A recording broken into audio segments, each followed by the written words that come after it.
الحمدللہ رب العالمین والصلاة والسلام علی سید المرسلین اما بعد۔ ایک بھائی سوال کرتے ہیں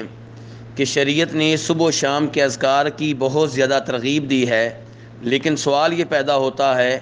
کہ صبح کے اذکار کا ٹائم کب سے کب تک ہے اور شام کے اذکار کا ٹائم کب سے کب تک ہے۔ تو گزارش یہ ہے کہ صبح کے اذکار کا بہترین ٹائم فجر کے طلوع ہونے سے لے کر سورج کے طلوع ہونے تک ہے، لیکن اگر کوئی اس بہترین ٹائم میں صبح کے اذکار نہیں کر سکا تو وہ بعد میں کر لے۔ ظہر سے پہلے تک، چاش کے ٹائم کے آخر تک وہ صبح کے اذکار کر سکتا ہے، انشاءاللہ اس میں کوئی حرج نہیں ہے۔ جہاں تک تعلق ہے شام کے اذکار کا، تو شام کے اذکار کا بہترین ٹائم عصر سے لے کر مغرب تک ہے، لیکن اگر کوئی اس ٹائم پہ نہیں کر سکا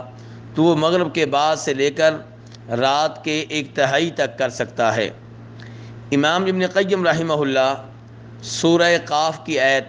وَسَبِّحْ بِحَمْدِ رَبِّكَ قَبْلَ طُلُوعِ الشَّمْسِ وَقَبْلَ غُرُوبِهَا کہ اپنے رب کی تسبیح بیان کریں اپنے رب کی حمد و ثنا کے ساتھ،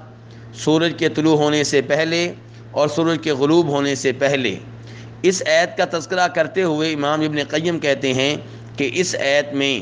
تفسیر ہے صبح و شام کے اذکار کے ٹائم کی۔ وہ کہتے ہیں کہ اس آیت سے پتہ چلا کہ صبح کے اذکار سورج نکلنے سے پہلے کر لیے جائیں اور شام کے اذکار سورج کے غروب ہونے سے پہلے کر لیے جائیں۔ تو بہرحال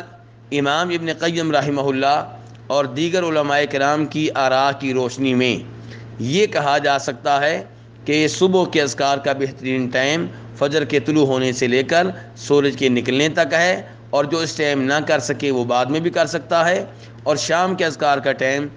بہترین ٹائم عصر سے لے کے مغرب تک ہے، اور جو اس موقع پہ نہ کر سکے، اس ٹائم پہ نہ کر سکے، وہ بعد میں بھی کر سکتا ہے۔ واللہ تعالی اعلم۔